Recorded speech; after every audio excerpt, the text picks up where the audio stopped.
Now, when we're talking about Malaysian IEMs, definitely at the early stage, we always know one brand only, Elysian. But after a while, a second brand appears. Not this one, but this one, Alpha Omega. It is made by Clement, a guy that we know, and so far this is one of the most successful pairs that he has made. Why is that? Let's talk about it.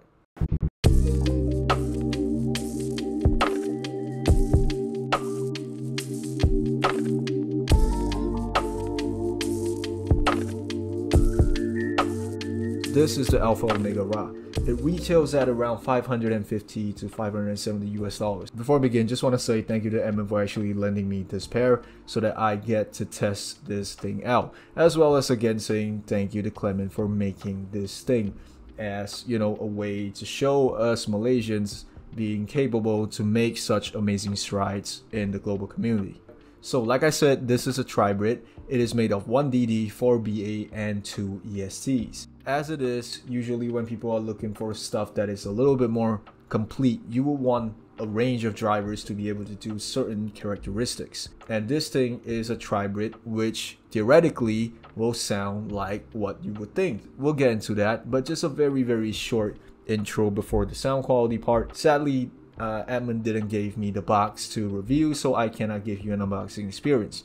Nevertheless, I could briefly talk about the build and the fit. The build, to be honest, not really that much to say. It's literally just a resin shell, you know, and this design, it is accented in black carbon fiber as well as having some gold flakes throughout. And in terms of the fit, now this is the one thing that some people really do not like. Me personally, I don't feel like I have a problem unless I'm wearing it for over an hour. This thing honestly is quite big for certain people's ears. Me, it fits just right, but still you could feel like it's a little bit overwhelming once you're wearing it for a certain amount of time. Nevertheless, this is totally down to preference. I still feel like it's okay for me, but I know some people would like, man, the shell is a little bit too big. So yeah, keep that in mind, and if possible, just try it on before you actually purchase it. And as for stock cables, Edmund didn't send me any cables, he just loaned me the head shell, so I'm using something that is as close, I assume, is the stock cable's signature property. This is gold-plated silver, and as of the default, it is gold-plated silver. Let's just directly jump into the sound quality. This is the source that I use. Yes, I use two sources right now, and this is the graph.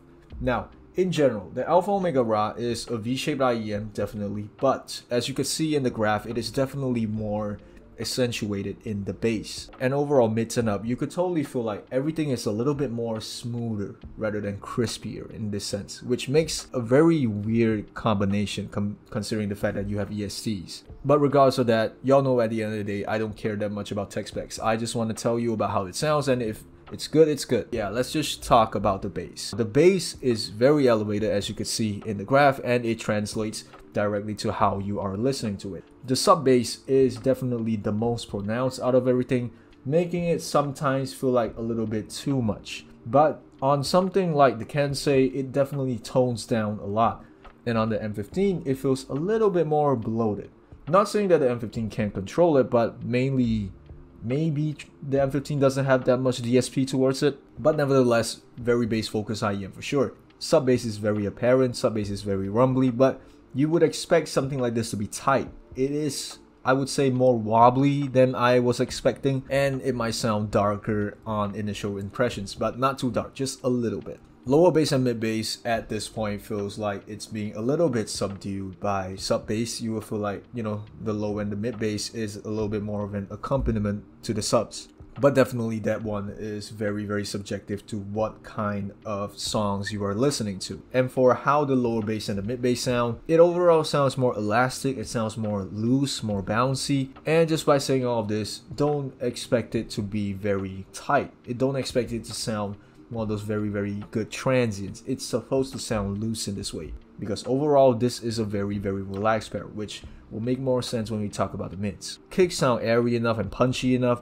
but sometimes it might feel like, you know, there's not enough extension in that area. Okay, I forgot to mention one thing in regards to the bass part. Now, in terms of the bass for, you know, the Alpha Omega Ra, you don't expect this thing to sound very tight. So it is supposed to be more loose it is supposed to sound more wobbly. It gives a little bit more, you know. That's because the Alpha Omega Ra is being specifically tuned this way so that it has a more relaxed sound. But despite what I said, in terms of the note definition, it is still alright, because the thing with this type of tuning, this type of bass presentation, is that the main caveat, you don't expect things to sound crisp. You don't expect things to, you know, look 4K on the screen, if it makes any sense, if you turn the analogy that way. It is being accompanied by the ambience of everything. You need to actually, you know, be able to feel the looseness of it when fast licks are going in the bass region. I hope that whole thing makes some sense, because it's very hard for me to actually try to explain this, which is also the same reason why this video took so long. This pair is a very relaxed and smooth pair in terms of the tuning, and look at this guy's eyes, man. He does not like things like this subjectively. He only likes very, very detailed shit, which is why it is very hard for him to come up with this personal video. One good thing about the Ra is that despite its elevation and bass, I would say there is literally no bass bleed. It still separates very, very well. And speaking of the mids, vocals in general are very, very well placed. It's not too forward, it's not too recessed. Male vocals will definitely sound a little bit more strong due to the fact that it's closer to the lower spectrum. And for female vocals, it might sound slightly less energetic and slightly lighter. And overall, for female vocals, there will be no sibilance. This is a non-sibilant pair, mainly because for the rest of the things that I'm going to talk about, just remember one word: smooth. Now, like I say, I don't chase specs, but for stuff that I learn and I know, I will just talk about it right now. Because at the end of the day, I don't want to get too technical. I just want to be able to express how I feel about this in the most objective way possible, without any, like, you know, initial presumptions. Anyways, for the mid-range, the majority of it is going to be powered by the 4 BAs like I mentioned.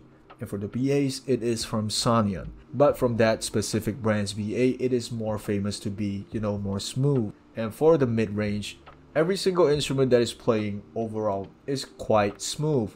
Mainly because during my first impressions, I'm like, wait, why does this not sound crispy? And then I was like, man, this is smooth. This is very, very relaxing to listen to. And that is probably the vibe of this whole IEM. You have a very bouncy and very elastic bass, and you have a very smooth mid, making you be able to listen to this for long periods of time. So objectively, this is already quite a relaxed tuning, so it is quite good. And this again carries very well to the treble. Treble overall sounds smooth as well, but definitely has some dark hints to it. It sounds a little bit dark, in my opinion, not too dark, but quite dark from what I was expecting, since you are saying it has ESTs. And there is definitely no peakiness, there is no heat. Overall, everything is being compressed, and you know, for some reason, the hi-hats, the snares, the rides, all those type of stuff, they don't really have that much extension. I wish there was more extension, but it is what it is. But nevertheless, you could still hear, even though it is compressed, it doesn't really have that crispiness. The characteristics of an EST is still slightly there. Moving on to the technicalities, dynamics is a little weird for me. Now, overall, it sounds very good, but I feel like it's very dependent on your DAC amps, because on the Kensei, there's really nothing wrong on low volume or high volume. Everything scales up very well. But for the M15, I don't know why, but on low volume, you can feel like, you know, the bass is a little bit overwhelming. And only on high volumes, it starts to balance out a little bit more. So keep that in mind. Soundstage overall for this price point is quite okay. It is wide, not really that far of a depth, but you could feel like one special thing is that it has a little bit more headroom than the usual stuff. So you can feel like instead of just being in this plane, in regular IEMs, this thing has a little bit of a height to it. Imaging and separation definitely is quite well. You could have sort of a good type of pinpoint accuracy overall, but due to the smooth nature of everything, you could feel like it might be a little bit more blurry than very pinpointy, if it makes any sense. And last but not least, detail retrieval. Despite the fact that this thing is quite smooth, the thing is that it is still able to make me feel immersed in whatever I was listening to. Shit. Which is a good thing and a bad thing at the same time. The good thing is that I really get to enjoy what I was listening. The bad thing is it's really hard for me to objectify how to talk about this part. which also contributes to why this video took so long to finally come out. It's very hard to say anything other than, you know, this thing overall is smooth and relaxed. But regardless, detail retrieval wise, you could feel like the macros and the micros are being put out quite well, but there is no, you know, one thing is better than the other. You can feel like the accompaniment is quite well, but micro details will not really pop out as apparent as some other IEMs. Let's say the Pilgrims, for example. Those things, the micro details just catch your eye, just catch your attention.